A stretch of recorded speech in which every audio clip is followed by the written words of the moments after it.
James Watt broke all of the rules of marketing to build BrewDog.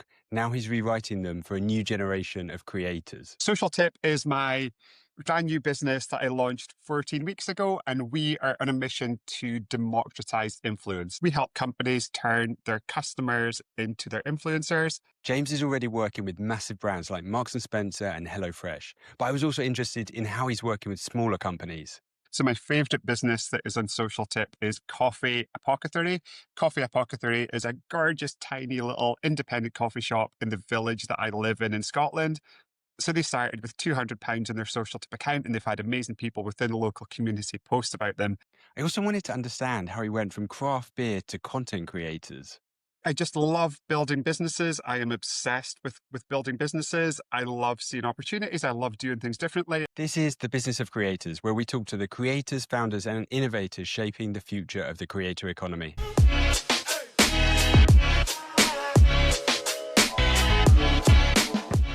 So, James, for everyone listening, what exactly is Social Tip? So Social Tip is my brand new business that I launched 14 weeks ago, and we are on a mission to democratize influence. And if you take a step back and look at advertising, the kind of basic premise behind advertising hasn't changed in over a century. Yeah, advertising is like a one-to-many model where fans spend huge amounts of money to get exposure to hundreds of thousands of eyeballs in the hope that something sticks. Now, that maybe made sense 10, 20 years ago, but now we see 4,000 to 10,000 adverts a day. And with seeing that many ads, I think it's just lost so much of its impact. And the more ads we see, the more numb we become to advertising. So I think one to many as a model no longer works. And if you look at all types of online advertising, it's just becoming more and more expensive. So with Social Tip, I wanted to kind of get back to peer-to-peer, to word of mouth, which I think is the most powerful thing in all of marketing.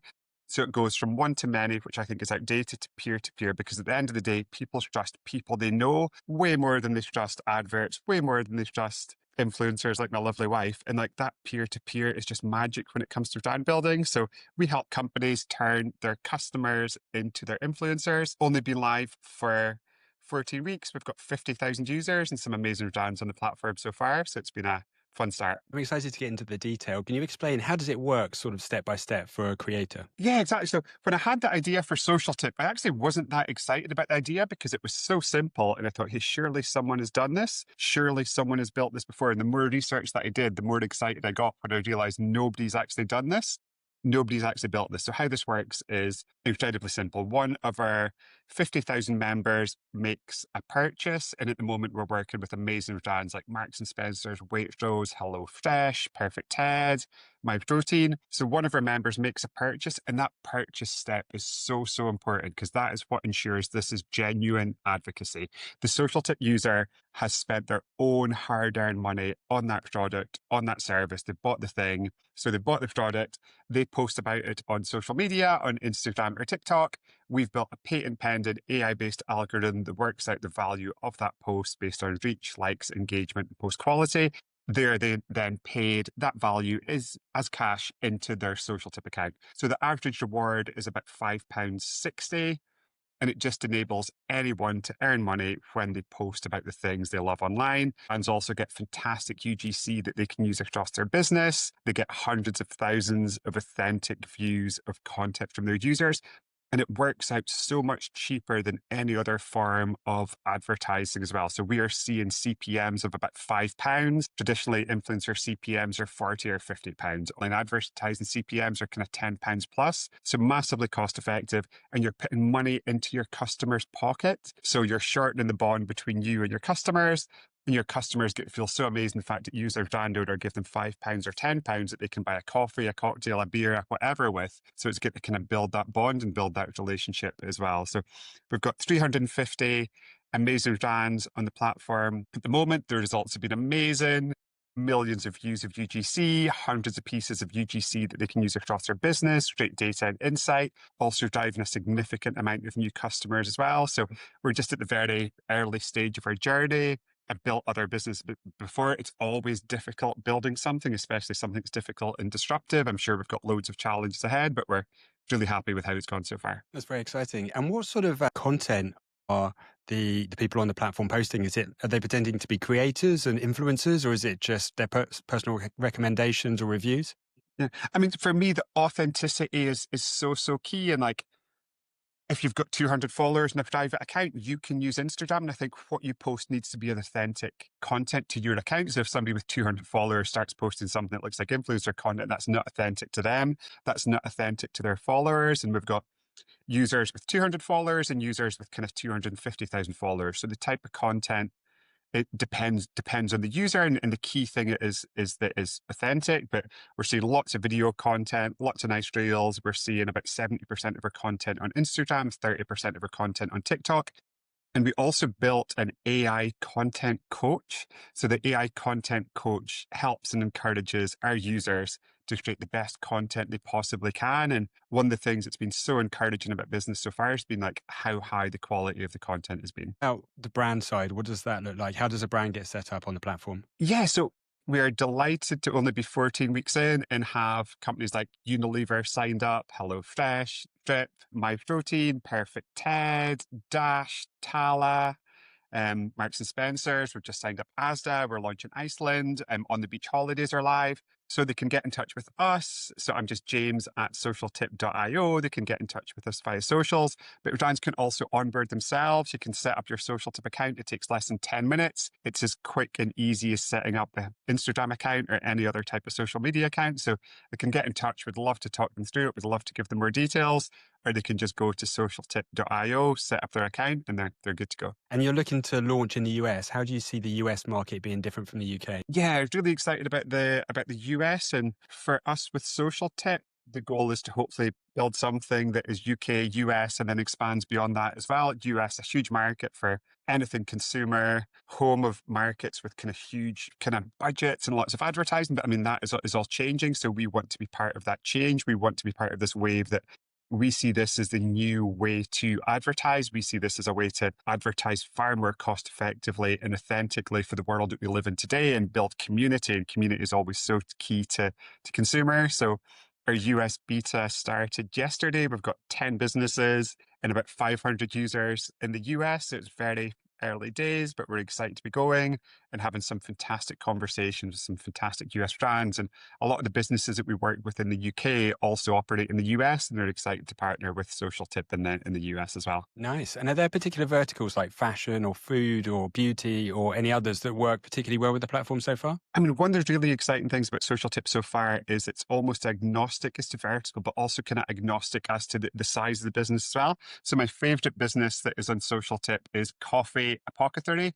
Coffee Apothecary is a gorgeous, tiny little independent coffee shop in the village that I live in Scotland. So they started with £200 in their Social Tip account, and they've had amazing people within the local community post about them, which is fantastic. But I mean, what that means is Social Tip could obviously work for the biggest consumer brands on the planet, like some Marks and Spencers, but it could also work for any independent coffee shop, bar, pub, hotel, hair salon, any of these things. For me, the vision is to kind of turn Social Tip into a hygiene factor for any brand. So if you look at Instagram 10 years ago, if you had Instagram, that was a competitive advantage because a lot of your competition didn't have Instagram. Now, every consumer facing business has got Instagram, and how you use it is a competitive advantage.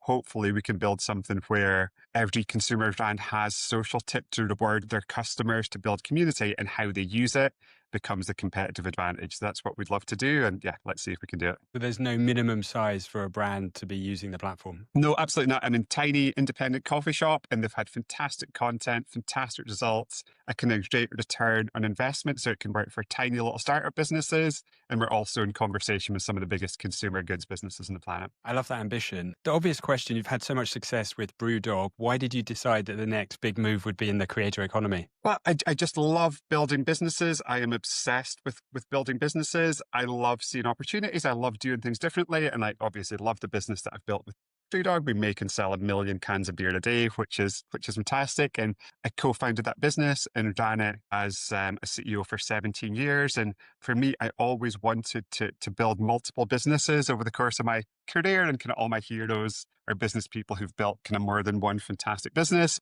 I wanted to do something completely different. So something that didn't involve canning lines and bottling lines and stainless steel tanks and bars and pubs and hotels. As much as I love that, I just wanted to kind of do something different. And so passionate about building brands, so passionate about marketing, so passionate about kind of the customer community and where the future of marketing goes. And I think with Social Tip, I saw an opportunity to kind of try and create what I hope is the future of marketing, which was just a really exciting opportunity to put all of my time and effort and energy behind. Also quite ironic. So my wife was a influencer.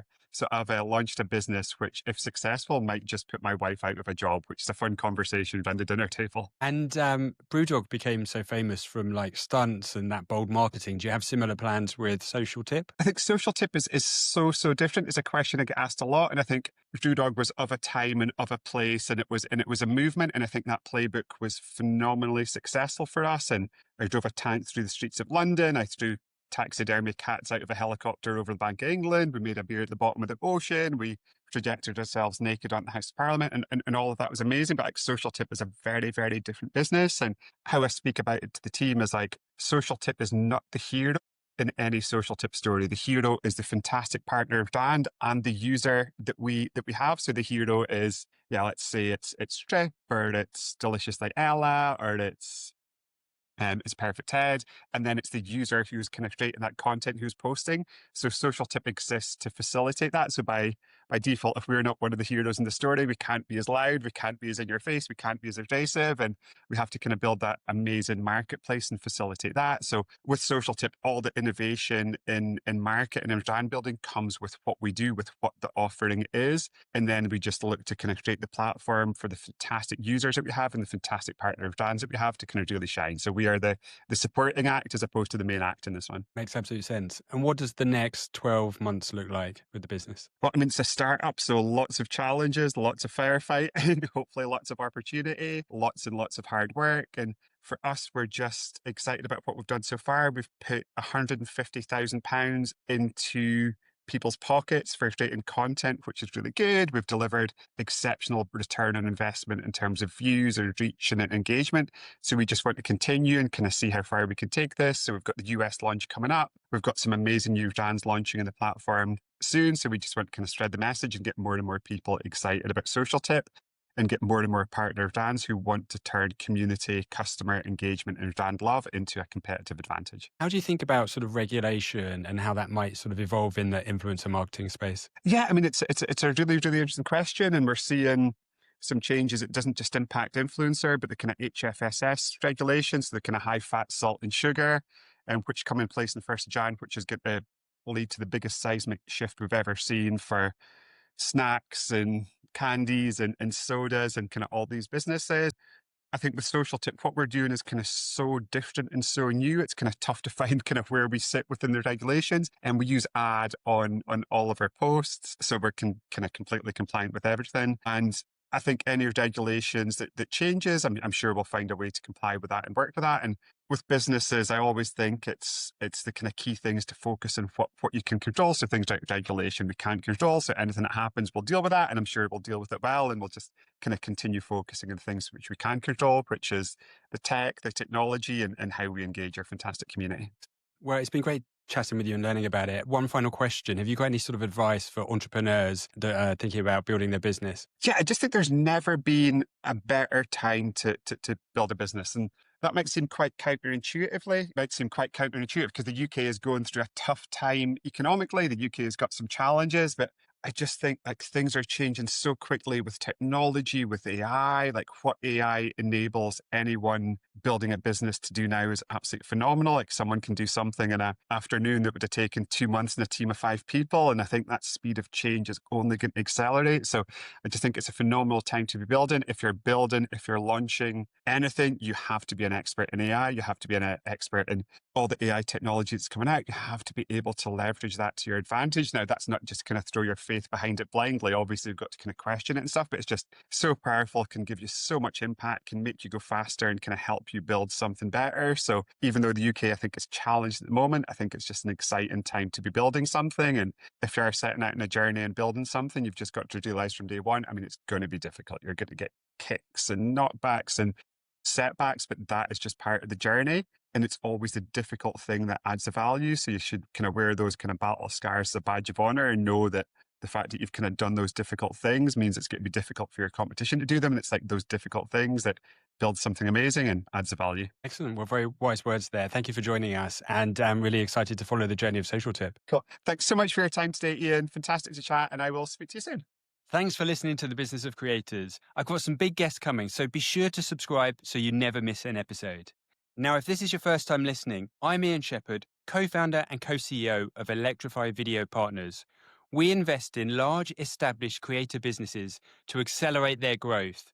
For creators, that means three things. First, the chance to take money off the table today. Second, the expertise and a team to scale your business faster. And third, a creative transition plan, enabling you to step back or exit the business altogether. We've raised over $100 million and made 10 investments, including YouTube channels Veritasium, Fern, and Fireship. If you're a creator thinking about the next stage, please get in touch to find out more.